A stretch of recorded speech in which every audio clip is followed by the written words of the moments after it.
Hello again, class. Craig here. Welcome to our reading review for Writing Logically, Thinking Critically, pages 102 to 110.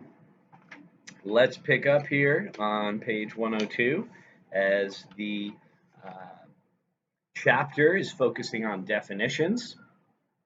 We left off with exercise 5A and the idea of when a word is said, a sensory constellation is lit. I just want to remind everybody of the importance of the last sentence on page 99. And I think this relates the concept of worldview to the notions that we've been talking about regard to Rogerian strategy and critical thinking and looking at things from a dialectical perspective and Occam's razor. Read this sentence to you again.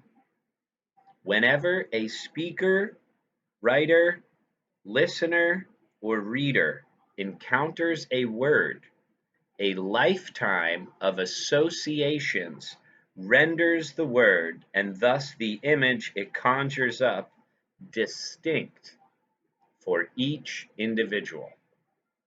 And I think that sums up a lot of the critical thinking strategies we've been talking about as we apply them to our analysis of definition, language, and the fact that it's an abstract system of symbols.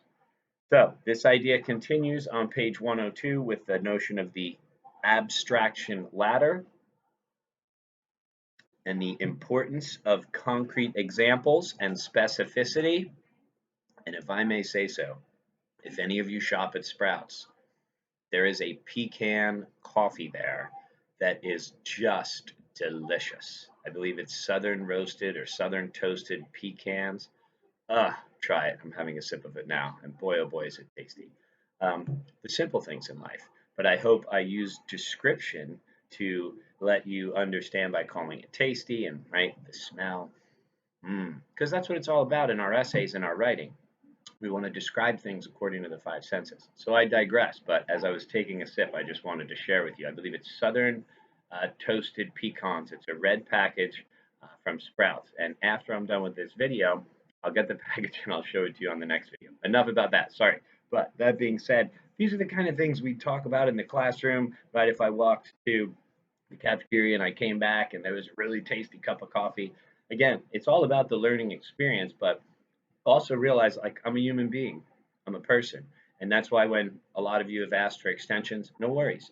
It's a crazy, crazy semester, right? Because you have to write a lot of stuff and you have to read a lot and you have other classes. So again, I too try to use Rogerian strategy when thinking about things. So don't ever hesitate to ask. That's why I keep my phone on, all that good stuff. Enough about my digressions. The importance of concrete examples. Now, think about it. If I just said I was drinking a cup of coffee, that'd be different than if I said I'm drinking it out of my New Jersey Dunkin' Donuts mug that my sister gave me because I grew up in New Jersey. I'm drinking Southern roasted toasted pecan coffee from Sprouts Market, right? So notice the level of specificity. I didn't just say I'm drinking coffee. What kind of coffee? Pecan coffee. What kind of pecan coffee? Toasted Southern pecan. Where did you get the toasted Southern pecan coffee from? Sprouts. So do you see how just looking down at the page, I realized that my digression, trust me, that was not planned. I was going to look at the difference between, wealth, asset, farm, livestock, things like that, but you can read about those in the book. So it's important of giving concrete examples to support your descriptions, whether you're talking about a cup of coffee that you're drinking or you're explaining why certain symbols lead to a reading of the ending of the story of an hour as ironic. Okay, be specific. What symbols? If you say certain words have specific emotional associations in this poem, in this story, in this play, right? That help us better understand the theme, be specific. That's why we always want to quote specific examples from the fiction and the secondary sources we're writing about. So we have this whole idea of concrete examples versus abstract examples. And with the idea of abstraction, excuse me, it's getting hot in here. With the idea of well, because I'm drinking hot coffee on a summer day, nevertheless. The idea of abstractions, right, can be better understood when thinking about obfuscation. It's a lack of clarity. And sometimes people say things and they deliberately obfuscate, right, so that they can try and persuade more so with pathos than logos. Um, they have the example of pacification is an example of a euphemism that deliberately obscures the concrete reality of war, right? Um, Again, think about the words, and there's all sorts of examples on page 105 that lead us into this notion of a euphemism. A euphemism, right, is a less or indirect expressive word for a sensitive idea, right? You say someone passed away rather than they died. You say someone is big boned, right, instead of overweight. Um, but we must be particularly wary of language that deliberately camouflages precise meaning. So a euphemism is a nicer way of saying things, but it could also be a nicer way or a different way of saying things that obscures meaning, right? It's a less expressive word or phrase for a sensitive idea. Um, you know, the book's examples I think are pretty clear, and we come across them all the time. An example for me would be when I tell someone to revise this paper for credit.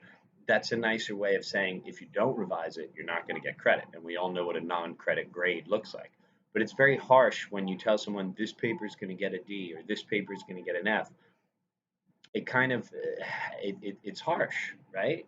And that's very direct. But a more politer, a more Rogerian way of thinking about it would say, hey, you need to revise this paper for full credit. Now, that's a euphemism that's meant to help the person better understand what they need to do, but a lot of times euphemisms can be very misleading. We have the examples of controversial missiles at the top of 106 being called peacemakers. How is a missile a peacemaker? Um, then we have the different words and how denotation and connotation plays a role with euphemisms. So the denotation is the dictionary definition of a word.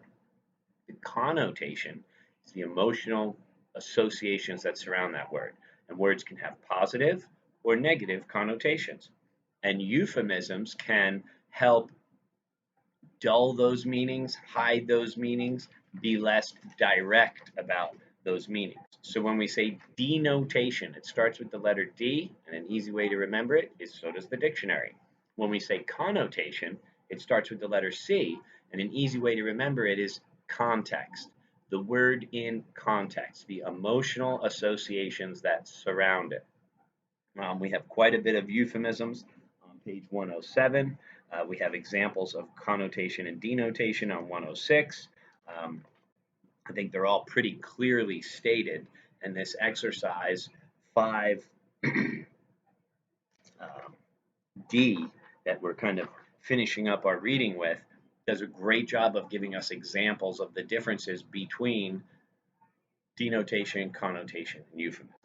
So right off the bat, there's a linguistic shift. Question number 1, if you're with me on exercise 5D, right? A linguistic shift took place in this newspaper as it reported the details of how the Central Intelligence Agency was allowed to strip Al Qaeda prisoners naked, bash them against the wall, keep them awake for 11 straight days, sometimes with their arms chained to the ceiling, confine them in dark boxes, and make them feel as if they were drowning. Waterboarding.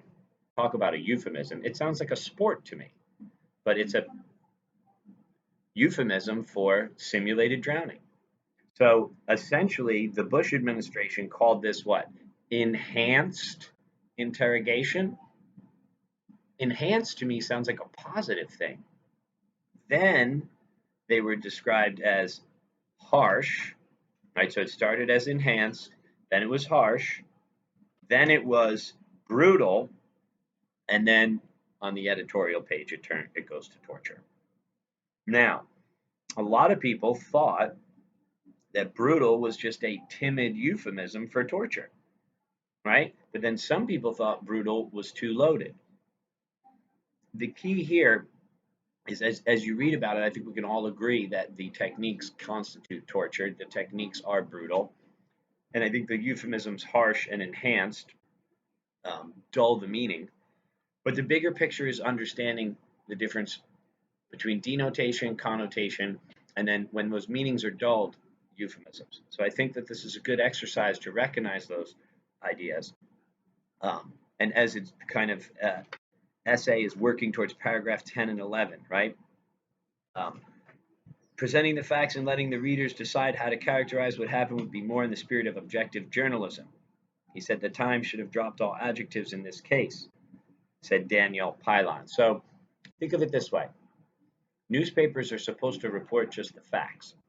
But the letters to the editor, that's when the people who are reading the newspaper can write in, and that's when the editors can respond with subjectivity. So, especially in modern times with the idea of news and how it's presented, remember, being objective is leaving your emotions out of it, and then being subjective. Now, that one reader in paragraph 10 made a pretty good point when he says they should have dropped all adjectives, because adjectives and adverbs add that subjectivity. Paragraph 11, that's why I think 10 and 11 really work together. Deborah Tannen, an author and professor of linguistics who's got quite an ethos, said, "The search for words that are not in any way evaluative is hopeless. All words have connotations." And I agree with her. All words have connotations. So be very careful in choosing the words that you choose. The last part of this exercise, what conclusion does he reach? And I kind of gone through exercise or questions 1, 2, 3, and 4 here. Number 5, what conclusion does he reach? In the final paragraph, just like we should always do in our essays, he reflects on the bigger picture, on the human experience, on life.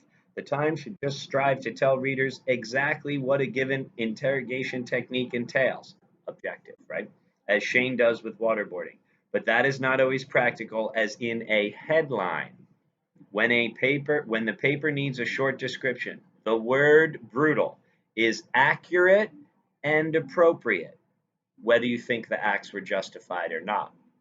Remember, he's not saying that you have to agree with him that the acts were justified or not justified, depending on what your perspective is in relation to his.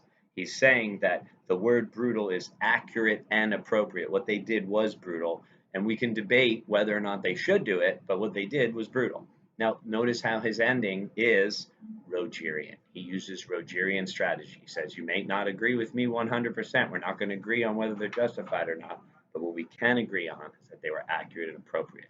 And I think just as we've been discussing Rogerian strategy throughout, it's all about finding a mutually beneficial solution, right? Trying to use concession to work with the opposition and to arrive at a kind of a win-win or a both and, rather a I win, you lose. And Rogerian strategy is very effective when writing and also when making decisions in life.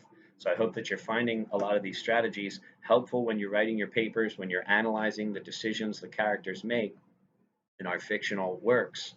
But also I hope that you're using these strategies when you're making decisions in your own life. Thanks for your patience and attention. As always, let me know if you have any questions. Stay tuned. More to come.